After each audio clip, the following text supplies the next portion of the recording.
सभी साथियों को मेरा नमस्कार। स्वागत है आप सभी का आज फिर से एक नई वीडियो में। और आज हम बात करने वाले हैं एक बिल्कुल नए टॉपिक पे।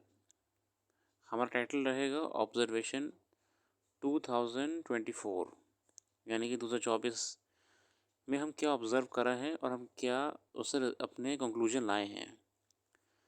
यहाँ मेरा संदर्भ 11 फरवरी को लेके है। जैसा कि हम जानते हैं 11 फरवरी को 2 परीक्षाएं हुई थी, 2 एग्ज़ामिनेशंस हुए थे।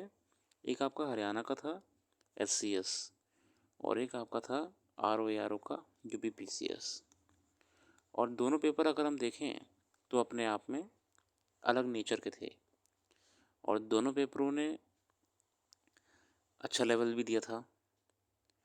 अब इनका जो एनालिसिस है वो तो आप यूट्यूब पे कहीं भी देख लीजिएगा, मैं उसमें नहीं जाऊँगा। मैं सिर्फ एक ऑब्जर्वेशन लेकर आया हूँ कि अब हम आगे क्या करें। देखिए, पहली बात तो जैसे कि हमने कई बार डिस्कशन करा है, ऑनलाइन तो नहीं, क्लासेस में हमने बराबर करा है और लोगों पे प्रॉपर ऑडियो मैसेज भी है मेरे। मैंने बताया हुआ है हमेशा से कि हरियाणा पर अगर देने जा रहे हो तो हरियाणा का क्या होता है कि जो बॉडी होती है, स्ट्रक्चर होता है। जैसे मान लीजिए हरियाणा का एक गाड़ी है, पेपर जो है, तो हरियाणा में क्या हो रहा है कि पिछले कई सालों से, आज से नहीं कई सालों से, 2-3 साल तो हो गए हैं, कि जो बॉडी है, स्ट्रक्चर, वो यूपीएससी की तरह हो गई है, मगर जो अंदर का कंटेंट है वो आज भी एक पीसीएस लेवल का ही है। मैंने हमेशा ये चीज़ सामने रखी छात्रों के कि अगर हरियाणा का देने जा रहे हो तो ध्यान रखना, जो बॉडी कंटेंट है ऊपर का, जो क्वेश्चंस का फ्रेमिंग होता है, जो क्वेश्चंस में ऑप्शंस होते हैं, ये यूपीएससी की तरह होते हैं। क्योंकि हरियाणा अब चाह रहा है कि जो बच्चे, मतलब ये मेरी ऑब्जर्वेशन है कि जो बच्चे अब यूपीएससी की तैयारी कर रहे हैं पास में दिल्ली में, वो बच्चे भी स्टेट कमीशन में आए, अपनी सेवाएं दें स्टेट सर्विसेज में। क्वेश्चंस भले ही यूपीएससी टाइप आ रहे हैं, स्टेटमेंट लंबी लंबी होती हैं, या स्टेटमेंट्स में जो इंग्लिश होती है वो प्रॉपर इंग्लिश होती है या प्रॉपर एक टिपिकल हिंदी होती है, मगर जो कंटेंट है क्वेश्चंस का वो आज भी पीसीएस लेवल का ही है। ये आप भी देख लोगे, पेपर को अगर आप ढंग से देखने का प्रयास करोगे तो क्वेश्चंस सीधे सीधे आपको एनसीईआरटीज़ में मिल जाएंगे, चाहे वो थीम्स इन हिस्ट्री हो, चाहे वो ज्योग्राफी की एनसीईआरटी हो, चाहे वो इकोनॉमिक्स से क्वेश्चंस हो, आपको आज भी बेसिक क्वेश्चंस मिलेंगे। अब कुछ क्वेश्चंस होते हैं जो टफ होके आते हैं, मतलब अच्छे लेवल के होते हैं, तो हमको सारे करने भी नहीं होते हैं। हम सिर्फ उन कुछ क्वेश्चंस को लेके ये नहीं कह सकते कि नहीं पेपर सर पूरा टफ था। मैं अपने स्टूडेंट से हमेशा ये कहता हूँ, पेपर के आसान होने की उम्मीद अब छोड़ दो, वो ज़माना जा चुका है। और ये ऐसा नहीं कि कमीशंस के पेपर ये आज ही कल टफ हो रहे हैं। अगर आप देखने का प्रयास करो तो जो 2021 का, शायद अगर मैं गलत नहीं हो तो, यूके पीसीएस का पेपर हुआ था 2022 में हुआ था। एग्जैक्ट मेरे को याद नहीं आ रहा है, अप्रॉक्सीमेटली फरवरी 22 में ही हुआ था शायद। तो जो पेपर वाला हुआ था वो पेपर भी अच्छे लेवल का था। पेपर उसके बाद जितने भी हुए हैं लगभग सारे कमीशन बदल गए हैं। तो ये कोई चौंकने वाली बात नहीं कि पेपर टफ आ रहा है, पेपर मॉडरेट आ रहा है। यहाँ पे हमें ये देखना है कि जो पेपर का कंटेंट है अंदर का, वो आज भी वही का वही है, बस कवर चेंज हो गया है, क्वेश्चंस का फॉर्मेट चेंज हो गया है, ई ऑप्शन आ गया है, बस। पेपर ऐसे ही आएंगे, ठीक है। अच्छा, ये कोई एक्सप्लेनेशन नहीं होता है कि अरे सर आप घर से लगा के देखोगे, घर पे बैठ के देखोगे तो आपको आसान लगेगा ही। मैं उस डिबेट पे नहीं जाना चाहता हूँ।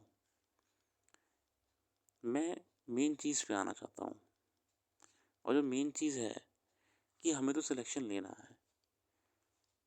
और हम कब तक अपने अटेम्प्ट्स को ख़राब करते रहेंगे? 1 अटेम्प्ट, 2 अटेम्प्ट, 3 अटेम्प्ट, कब तक ऐसा करते रहेंगे? तो हमें उसके लिए अपने आप को बदलना भी तो पड़ेगा। हम अपने आप को बदलना नहीं चाह रहे हैं। हमने ये सोच लिया है कि हम बस तैयारी जैसे करते आ रहे हैं, सर मैंने पॉलिटी 5 बार कर ली है, सर मैंने मैंने हिस्ट्री सर 10 बार कर ली है, मैंने स्पेक्ट्रम से कर ली है, मैं लक्ष्मीकांत से कर ली है, सर मैं उसी का रिवीजन कर रहा हूँ, पेपर दे के आ जाता हूँ। पेपर दे के आते हैं, फिर पता है क्या होता है, फिर क्या बोलते हैं, अरे सर पेपर में क्वेश्चन ऐसे आ गए, क्वेश्चन में सर पेपर में ये आ गया कि फला फला क्या था, फला फला क्या था। सर अब क्या करें, एक पेपर ख़राब कर दिया। फिर क्या होता है, फिर बैठ जाते हैं, 1-2 महीने का गैप हो जाता है अगली परीक्षा में, या ये कभी कभी 1 साल का गैप हो जाता है। अगर आप मान लो अपने ही सीट पेपर दे रहे हो तो आपको फिर से 1 साल वेट करना पड़ेगा। इस बीच क्या होता है, दुनिया भर के कामों में लग जाते हैं। किसी को स्टार्टअप करना है, किसी को कुछ करना है, किसी को कुछ करना है, किसी के यूनिवर्सिटी एग्ज़ाम चल रहे हैं, बस साल पूरा कट जाता है। फिर से क्या होता है, साल 2025 आ जाएगा। फिर आप पता करो क्या कर रहे हो, सर मैं सी रिवाइज कर रहा हूँ, सर मैं पॉलिटी रिवाइज कर रहा हूँ, सर मैं वही पुराने ढर्रे पे काम कर रहा हूँ। मैंने हमेशा कहा है, मैं हमेशा ये कहता भी आया हूँ कि आपको इन एग्ज़ामिनेशंस को क्लियर करना है तो दोस्तों आपको टेस्ट बेस्ड अप्रोच रखनी पड़ेगी, क्वेश्चन बेस्ड अप्रोच रखनी पड़ेगी। आप मोटी मोटी किताबों को लेके मत बैठिए, आप क्वेश्चंस को लेके बैठिए।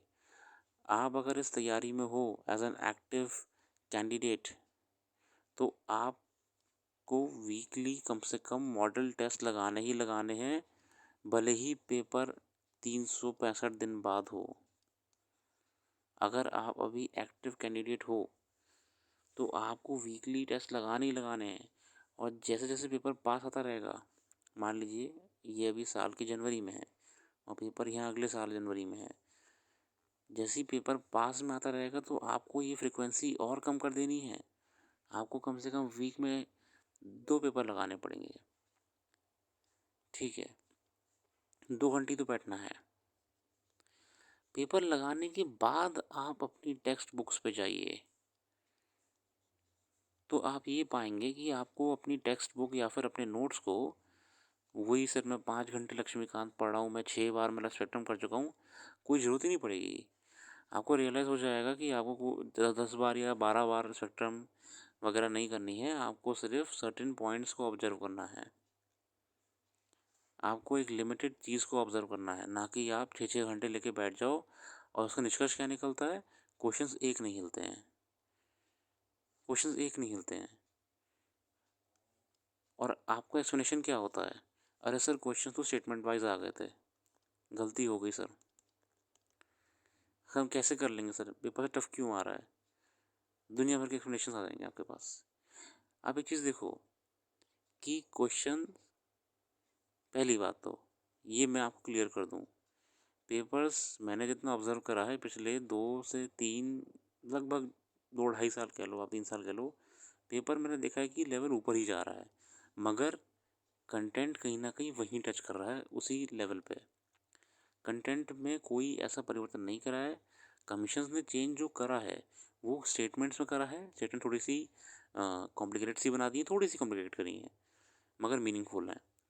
और कहीं स्टेटमेंट वाइज क्वेश्चंस बढ़ा दिए हैं, बस मेन कंटेंट वही है। आज भी आप क्वेश्चंस देखो अगर, तो क्वेश्चन वही पूछा जा रहा है कि स्टेटमेंट ए होगा, Chhattisgarh and Jharkhand are famous for coal mining या iron ore mining.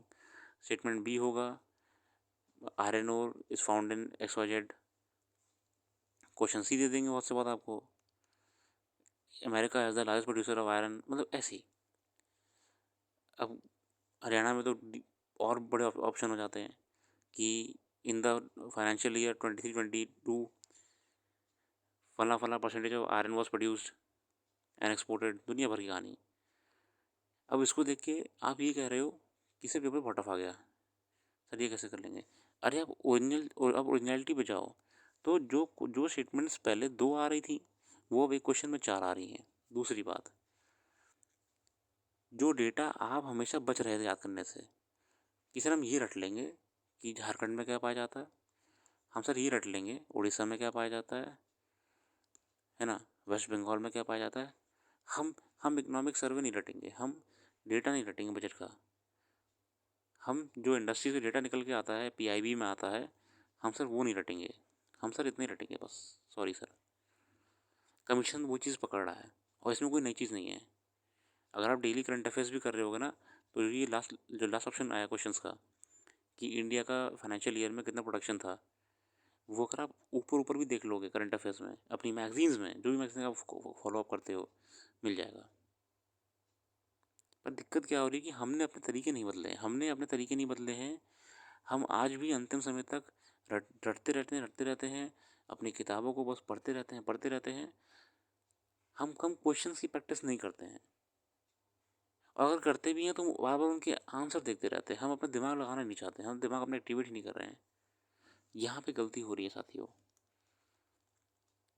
Paper tough आ रहा है ना, तो और अच्छी बात है। मैं स्टूडेंट से पहले ही कह रखा सबसे कि अंधाधुंध तो पेपर लगाना ही नहीं है, गलती से भी नहीं लगाना है।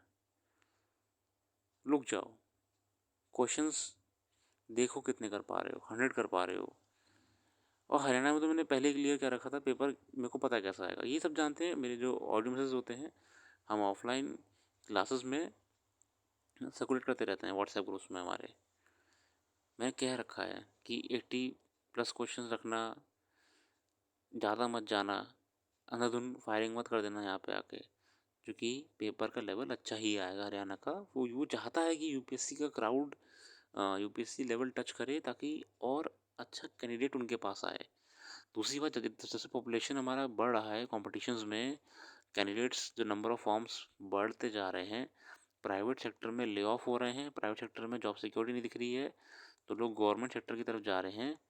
तो मेरे साथियों, पेपर का लेवल बढ़ेगा नहीं तो क्या होगा? मगर कमीशन आज भी इतना दे दे रखा हुआ है कि पेपर के जो कंटेंट है, क्वेश्चंस के लेवल क्वेश्चंस हैं, उनका जो सोर्सेज हैं वही हैं। अब अगर आप ये वाला पेपर थोड़ा आराम से बैठ के सॉल्व करोगे, हरियाणा वाला जो था, देखो कुछ क्वेश्चन टफ थे, हाँ बिल्कुल टफ थे, मैं बिल्कुल एग्री करता हूँ, मगर सारे करने भी नहीं होते हैं। करंट अफेयर्स वगैरह ठीक आई है। और दूसरी बात है यार, जब आपका काम ही तैयारी करना है, जब आप सो कॉल्ड लाइब्रेरीज में बैठ के सो कॉल्ड पढ़ाई कर रहे हो, कहने को तो आप महीने महीने की मैगजीन्स कवर कर रहे हो, आप पता नहीं दुनिया भर की ऑनलाइन कोचिंग से कोर्सेज परचेज करके बैठे हुए हो, तो कमीशन भी तो अपना लेवल ऊपर करेगा ना।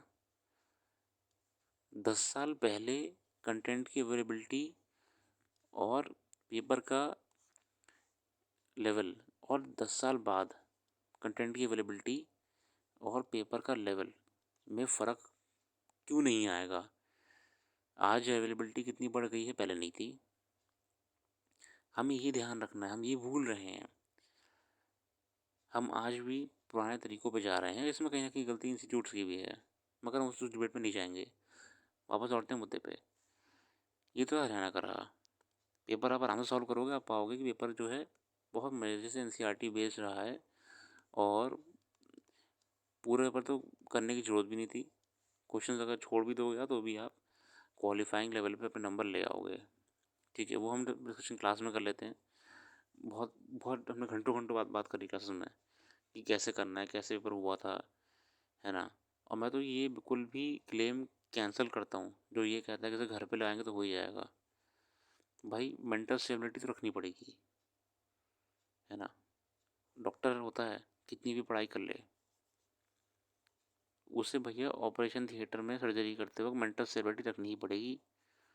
क्योंकि वहाँ अगर उससे गलती हो गई और उसको किसी भी सीनियर ने डांट दिया, तो वो ये नहीं बोलेगा अरे सर पीछे बैठ के देखेंगे तो पता ही लग जाएगा आपको क्या करना है क्या नहीं करना है, आप पेशेंट पे आई तो बताइए। नहीं, ऐसा नहीं चलता है। चाहे घर पे लगाओ, बाहर लगाओ, ट्रक पे लगाओ, बस पे लगाओ, ट्रेन में लगाओ, जिम में लगाओ, होटल में लगाओ, मैं नहीं जानता। आपको क्वेश्चंस को लगाने की हैबिट रखनी पड़ेगी और मेंटल स्टेबिलिटी रखनी पड़ेगी। योगा करना है योगा करो, कुछ भी करना है, वरना ये पेपर पता क्या होगा, वैकेंसीज आती जाएंगी, वैकेंसीज जाती जाएंगी, पेपर आता रहेगा, पेपर जाता रहेगा, आप बस कमीशन बदलते रहोगे। आज एमपी भर दिया, कल हरियाणा भर दिया, अगर उत्तराखंड का आ जाएगा उत्तराखंड भर दोगे, तमिलनाडु आएगा तमिलनाडु भर दोगे,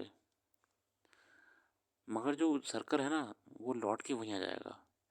जहाँ आप 24 में थे, आप 27 में वहीं होगे, आप 28 में भी वहीं होगे, अगर आप परिवर्तन नहीं कर रहे हो अपने अंदर।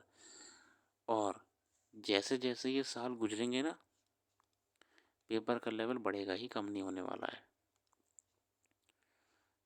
बदलना किसे है? आपको तरीके बदलने हैं अपने। आगे आते हैं आर ओ आर ओ पे। क्या रहा आर ओ आर ओ में? Paper sorry paper R O का भी अच्छा खासा आया था।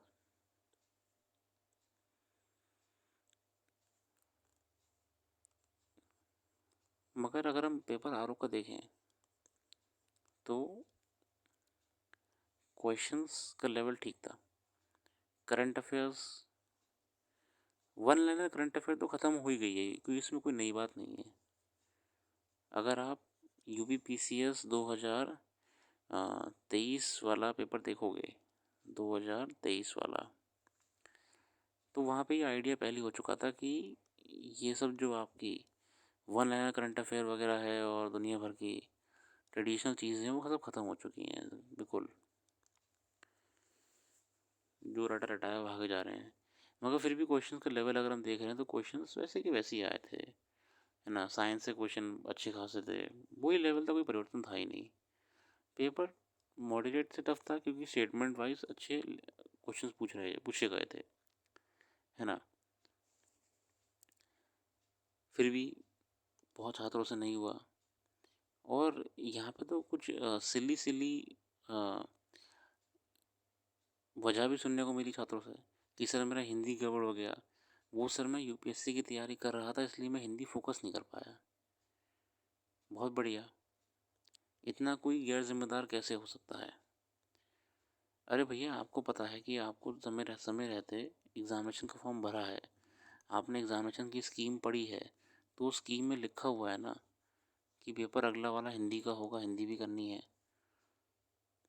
और जब 10 से 12 लाख छात्र फॉर्म भरता है, ढेर सारा बच्चा परीक्षा देने जाता है, तो आपको ये क्लियर है ना कि कंपटीशन टफ होने वाला है। फिर आप इतने गैर जिम्मेदार क्यों हो गए कि आप पेपर देने चले गए? सर मेरा जीएस ठीक हो गया, मेरा तो हिंदी गड़बड़ हो गया, मैंने हिंदी पढ़ के ही नहीं गया था सर। अरे पढ़ के ही नहीं गए, तुम गए क्यों थे फिर? मैं तो ये कहता हूँ, क्यों गए थे? क्यों कृपा कर दी आर ओ के ऊपर, कमीशन के ऊपर? नहीं जाना चाहिए था। साथियों, अगर हम पेपर आर ओ का देखेंगे तो हमने उसमें भी देखा क्वेश्चंस का लेवल जो है, चाहे वो 5 आइज का क्वेश्चन हो, आप देखिए कि सब 5 आइज रटते रहते हैं, 5 आइज ये है, 5 आइज वो है। मगर उसने ये पूछ लिया कि जो 5 आइज का डेटाबेस नेटवर्क है उसका नाम क्या है। और ये टाइम्स ऑफ इंडिया में कई बार आ चुका है। और अगर उसमें नहीं भी आया है तो कुछ अच्छी करंट अफेयर्स मैगजीन में वो मेंशन कवर भी करा हुआ है। ये क्वेश्चन जो आर ओ में भी आए हैं, ये इस लेवल पे थे कि अगर आप सही से पढ़ रहे हो, सही से मेरा मतलब है कि आप टॉपिक्स को समझते चल रहे हो, आप डेली करंट अफेयर्स कर रहे हो, आप डेली करंट अफेयर कर रहे हो, उसके नोट्स बना रहे हो, थोड़ा समय निकाल के उन नोट्स को भी नेट पर सर्च करके और रिफाइन कर रहे हो, तभी आप ऐसे क्वेश्चंस को सही कर सकते हो। रही बात जीएससी क्वेश्चंस की, तो जीएससी क्वेश्चंस वो ठीक ठाक ही थे, उसमें कुछ ऐसा परिवर्तन नहीं देखा मैंने भी। ठीक है। अगर मैं मिनरल से क्वेश्चन देखूँ, आपके जो ज्योग्राफी क्वेश्चंस थे, ठीक है, आपके चाहे प्रियम्बल का क्वेश्चन था कि अरेंज कीजिए सोवरेन सोशलिस्ट रिपब्लिक में पहले क्या आता है बाद में क्या आता है, तो ये तो हम सब जानते हैं तैयारी में कि बेसिक चीज़ें हैं। फ़र्क क्या हो रहा है कि आजकल बस स्टेटमेंट में बड़ा के दे दिया जा रहा है और हम उसी में डूल जाते हैं। और हम डूलते क्या हैं, हम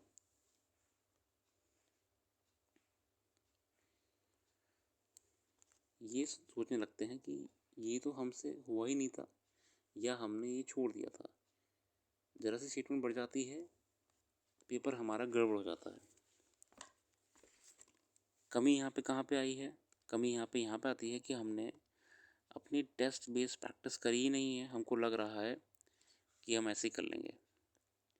चाहे वो एससीएस का था, अगर हम एक ऑब्जर्वेशन निकालें इन दोनों पेपर से, एससीएस का लेवल ऊपर की तरफ था, आरओ का लेवल भी ऊपर की तरफ था।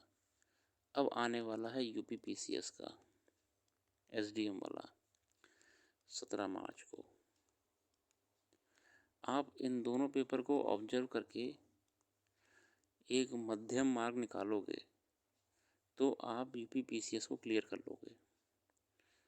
आरओ से की इनपुट निकालो, पेपर को देखो, ऑब्जर्व करो, हम भी डिस्कशन करेंगे उस पर।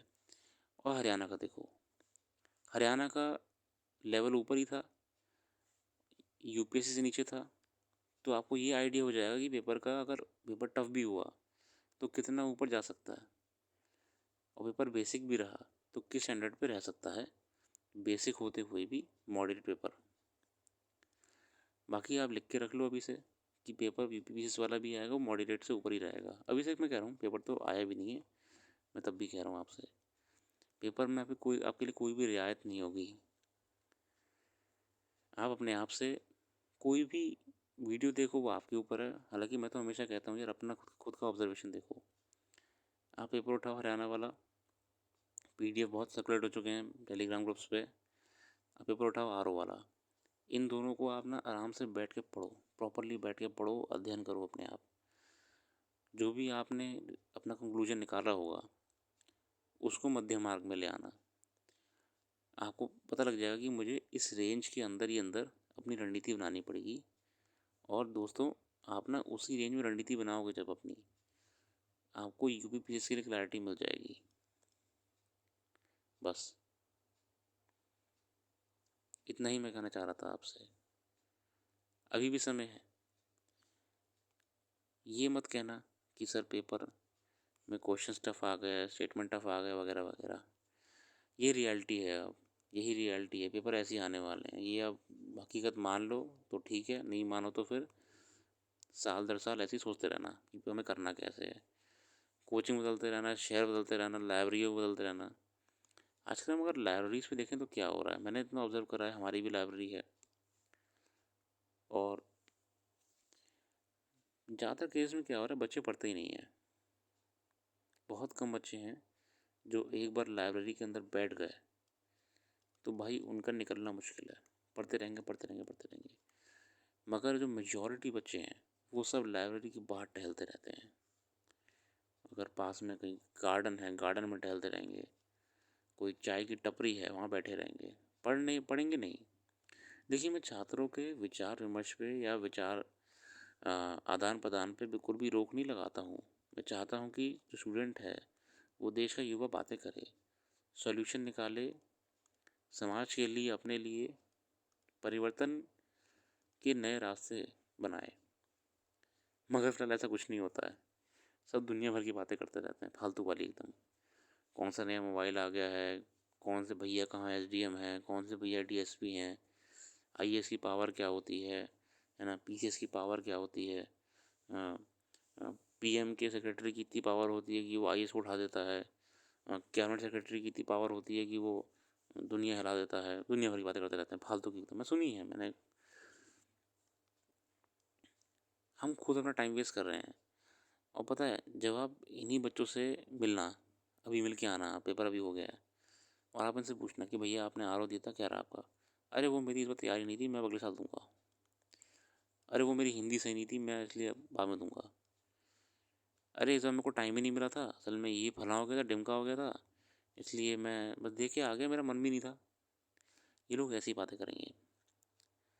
और जो बच्चे पढ़ाई कर रहे हैं, अगर उनका नहीं भी हो रहा है तो चुपचाप ये एनालाइज करने बिजी हैं कि मेरे इस बार 115 आ रहे हैं, मेरे इस बार 109 आ रहे हैं, मेरे इस बार 130 आ रहे हैं, मैं कैसे से बढ़ाऊँ, मैं कैसे इसे एक्यूरेट करूँ। इनके पास कोई भी बहाना नहीं होता है, इन्हें करना है। आपको भी इसी लीग का हिस्सा बनना है जो मेहनत से कुछ करना चाहती है, मेहनत से कुछ पाना चाहती है। क्या करें? 17 मार्च के लिए सर हम करें तो क्या करें? कुछ ख़ास नहीं करना है। पढ़ाई तो कर ही चुके हो अभी तक आप। अगर आप हरियाणा पेपर दे के आ गए हो, आरओ दे के आ गए, तो मतलब आप लोग इस तैयारी में पहले से आ चुके हो। अभी आपको दिन की शुरुआत मॉडल टेस्ट पेपर से ही करिए। मॉडल टेस्ट पेपर लगाइए, लगाइए और लगाते रहिए। 3 दिन में कम से कम एक लगाइए, मतलब हफ्ते में कम से कम, अगर एक हफ्ता है उसमें आप प्रयास करिए कि आप 2 मॉडल टेस्ट पेपर लगा रहे हैं प्रॉपरली, उसी टाइमिंग में जिस भी पेपर होता है, बैठ के मोबाइल वोबाइल बंद करके प्रॉपर सिटिंग इन्वायरमेंट में बैठ के, चाहे वो लाइब्रेरी हो कुछ हो। उसके बाद आपका दिन का शेड्यूल जैसा रहता है वैसे रखिए। प्रयास करिए कि आप ज़्यादा से ज़्यादा पढ़ाई करें और लेट नाइट स्टडी से बचें। अभी नहीं, नींद ख़राब नहीं करनी है। अर्ली मॉर्निंग उठिए, अर्ली मॉर्निंग उठिए आप लोग 4 बजे, जल्दी सो जाइए। प्रयास करिए, देखिए अभी ये समय नहीं है। सर मैं तो सोता ही 2 बजे हूँ, मैं सोता ही 3 बजे हूँ, ठीक है। बट मैंने देखा है ज़्यादातर बच्चे क्या कर रहे हैं कि तबीयत ही अपनी ख़राब कर देते हैं, अपना हेल्थ रूटीन ख़राब कर देते हैं। फिर हफ्तों हफ्तों वीक्स तक मैंने देखा है परेशान रहते हैं। अरे सर मेरा वो आजकल तबीयत ख़राब चल रही, इसलिए मैं लाइब्रेरी नहीं आ रहा हूँ, सर मैं कोचिंग नहीं आ रहा हूँ, मैं डॉक्टर को दिखा रहा हूँ, डॉक्टर बोला ये है वो है। कुछ नहीं था, बेसिक अपना जो आपका पैटर्न है सोने का उसे बदलना है। वो आपके ऊपर, मैं उसमें नहीं जाऊँगा, मैं सलाह दे सकता हूँ बस। अर्ली मॉर्निंग टेस्ट लगाइए, वीक में कम से कम 2 टेस्ट लगाइए। इसके बाद रिवीजन कैसे करना है उस टेस्ट का, आप ये देखिए टेस्ट लगाते हुए हमको आइडिया हो जाता है कि हम कहाँ पे स्टैंड कर रहे हैं। तो आप जो रिवीजन करेंगे, आप पर्टिकुलर उन टॉपिक्स का रिवीजन करिए जो जिनमें आपको ये रियलाइज़ हो चुका है कि मेरी ये वीकनेस है, ठीक है। आप पूरी पूरी किताब फिर से पढ़ना शुरू मत कर दीजिए। और जिन टॉपिक्स में आपको ये लग रहा है कि ये मेरे कोर वीकनेस है ही है, मतलब मैंने ये तय हो गया है कि मेरे से इसके क्वेश्चन हो ही नहीं रहे हैं, तो आप उसका प्रॉपर अध्ययन करिए। आप चाहे वो यूट्यूब से करिए, किसी का वीडियो देख लीजिए मैराथन वाला, या कोई किताब उठा लीजिए। बेटर है कि आप किताब उठा लीजिए। टेस्ट बेस्ड अप्रोच रखिए, क्वेश्चन बेस्ड अप्रोच रखिए। इसके साथ ही साथ सीरियसली देखिए आपका स्कोर कितना आ रहा है। एक एक अपना स्कोर कार्ड बनाइए, एक डायरी मेंटेन करिए जिसमें अपना स्कोर लिखें आप कि मेरा स्कोर 100 आया, इसमें मेरा 120 आया, इसमें मेरा 70 आया, इसमें मेरा 80 आया।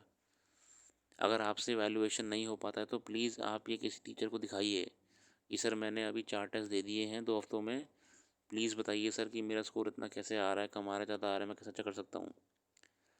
देखो यार, अल्टीमेटली आपका काम है सिलेक्शन लेना, चाहे वो आपकी अपनी मेहनत से हो जाए या वो किसी और की मेहनत से हो।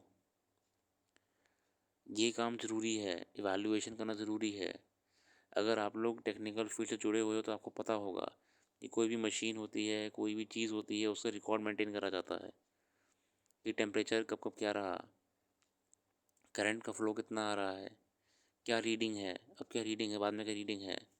हॉस्पिटल्स में क्या होता है, पेशेंट का हर समय जो भी ऑब्जर्वेशन होता है उसका रिकॉर्ड मेंटेन करा जाता है, ताकि डॉक्टर जब भी आए वो देख के आपको बता तो पाए कि पहले आपका बीपी कितना था, बाद में कितना हुआ, या फिर आपका शुगर लेवल कितना चल रहा है। दुनिया भर की चीज़ें होती हैं।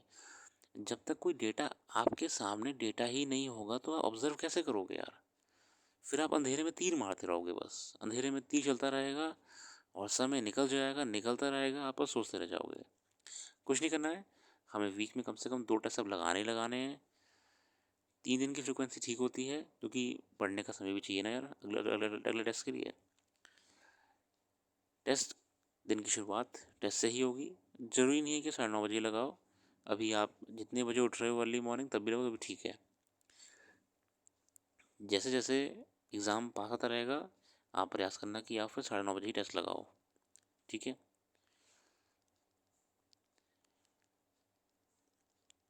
टेस्ट लगाने के बाद आपको जिन एरियाज़ में आपकी प्योर वीकनेस निकल के आ रही है, आप उन एरियाज़ को अपने नोट से पढ़िए प्लस टेक्स्ट बुक से पढ़िए, काफ़ी है। इसके बाद सीसैट पे ध्यान दीजिए। और जीएस में ना, जब तक आप ये टेस्ट का सिलसिला लगा लें तो आपको ये आइडिया हो जाएगा कि मेरी स्ट्रेंथ क्या है, वीकनेस क्या है। आप इसको भी ध्यान रखिए कि आपके कौन से जीएस सब्जेक्ट्स हैं वो आपकी मजबूती हैं। जनरली अगर आप पूछेंगे कि जो इस समय सब्जेक्ट ज़्यादा देखे जा रहे हैं एग्जामिनेशन में, क्वेश्चन जिसके अच्छे खासे आ रहे हैं, तो इंडियन इकोनॉमी तो आप मिस कर ही नहीं सकते। पॉलिटी जीवनदायिनी है, पेपर कैसा भी आ जाए पॉलिटी बचा ले जाती है। और आपकी मॉडर्न हिस्ट्री और एंशियंट हिस्ट्री, इसके साथ ज्योग्राफी है। अगर आप इन सब्जेक्ट्स पे भी फोकस करे हुए हो प्लस करंट अफेयर्स,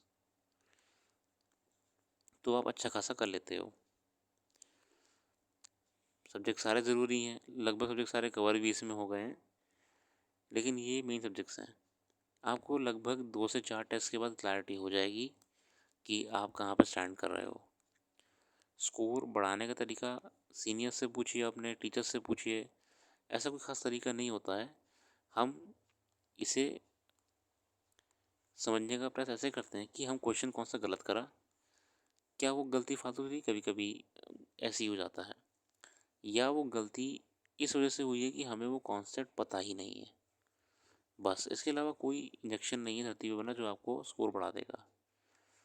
सबसे पहली बात, एक रिकॉर्ड रखिए अपने पास, एक डायरी मेंटेन करिए जिसमें आप प्रॉपर लिखेंगे कि स्कोर कितना आ रहा है मेरा। इसके बाद उस स्कोर को बढ़ाने का प्रयास करिए कि पर्टिकुलर कौन से टॉपिक सबसे गलत हो रहे हैं। History, art and culture, medieval history, modern history. Modern history में क्या गलत हो रहा है ये निकालिए आप, डेट्स गलत हो रही हैं, या फ्रीडम मूवमेंट आपसे गलत हो रहा है, या सोशल रिफॉर्म गलत हो रहा है। उस चीज़ को आप लिख लिख के याद करिए, रफ पेपर पे लिखते रहिए और लिख के याद करिए। फिर भी नहीं हो रहा है, यूट्यूब पे किसी का वीडियो देख लीजिए, कि बहुत आजकल यूट्यूब पे बहुत कंटेंट अवेलेबल है, इस्तेमाल करिए। बस कुछ भी करके आप वो 5 से 6 नंबर या 10 नंबर बढ़ाइए, ख़त्म कहानी। इसके अलावा हमारा कोई टारगेट ही नहीं है, हम यहाँ पर सिर्फ तैयारी करने के लिए नहीं आए हैं, हम सिलेक्शन लेने के लिए आए हैं। फिर से रिपीट करूँगा, एक ही टॉपिक है, उसे कॉन्सेप्ट समझने का प्रयास करिए।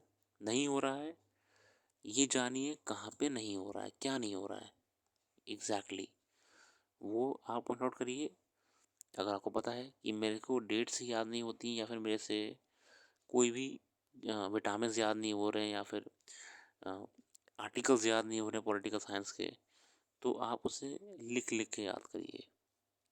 फिर भी याद नहीं हो रहा है, यूट्यूब पे देख के याद करिए।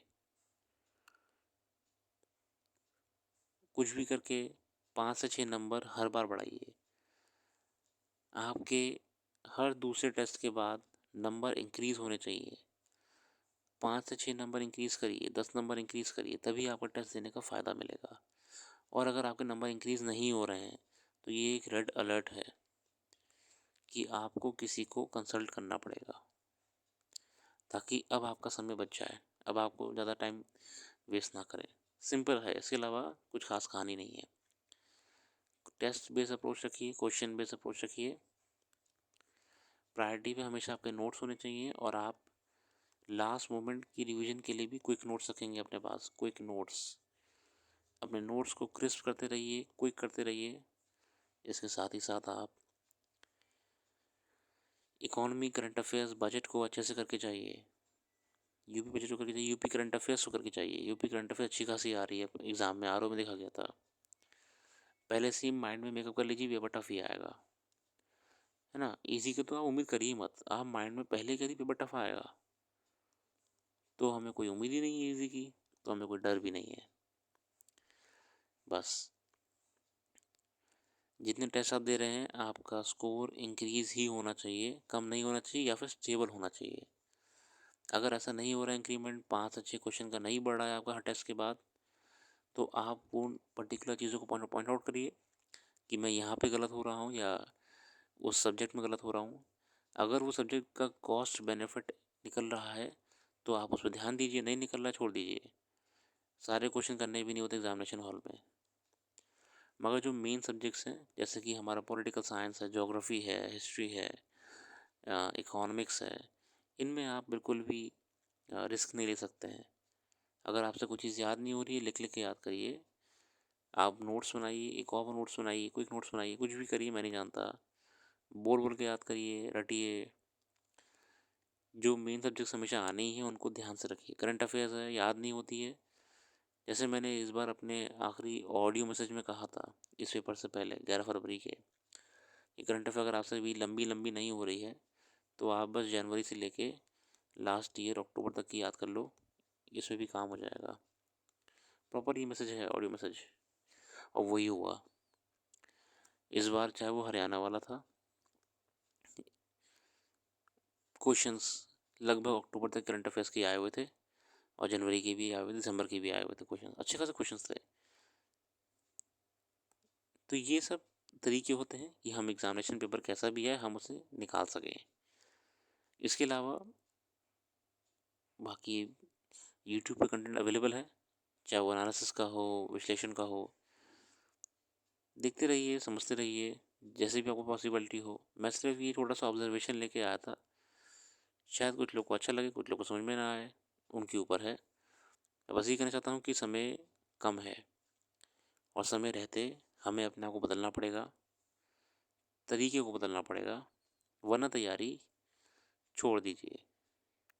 लाइफ में बहुत पॉसिबिलिटीज़ हैं, लाइफ में कामयाब बहुत तरीक़ों से हो सकते हैं आप, मगर इस तैयारी में हैं तो आपको क्वेश्चंस लगाने पड़ेंगे। टेस्ट बेस्ड अप्रोच अपनी रखनी ही पड़ेगी। आपको डेडिकेटेडली मेहनत से लंबे लंबे घंटों तक पढ़ाई करनी पड़ेगी।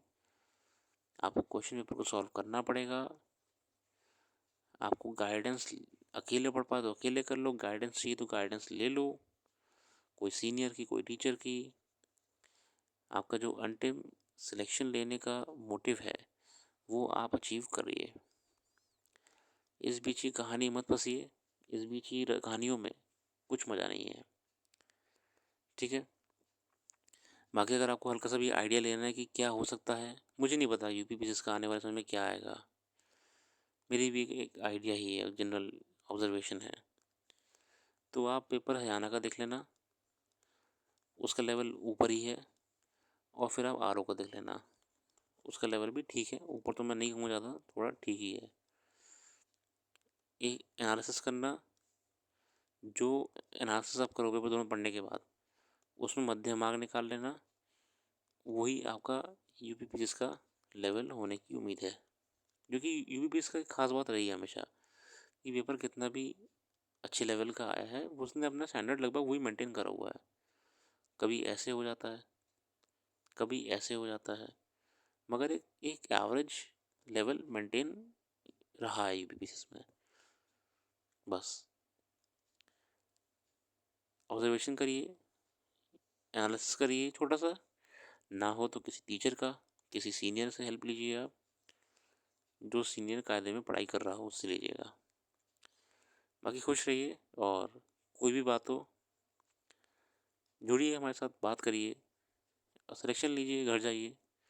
लोग सिलेक्ट हो रहे हैं, हमारे स्टूडेंट सिलेक्ट हो रहे हैं, सब बच्चे सिलेक्ट हो रहे हैं। जो ये जान पा रहे हैं वो गलती कहाँ कर रहे हैं, जो ये जान पा रहे हैं कि उनमें कमियां कहाँ हैं। वरना एग्ज़ाम आते रहेंगे, जाते रहेंगे, वैकेंसीज आती रहेंगी, जाती रहेंगी, और हम वहीं के वहीं अपने आप को खड़ा पाएंगे। आप सब लोगों ने इतनी देर सुना, अपना कीमती समय दिया, thank you and all the best आने वाले समय के लिए। अपना ख्याल रखिएगा, खुश रहिएगा। धन्यवाद।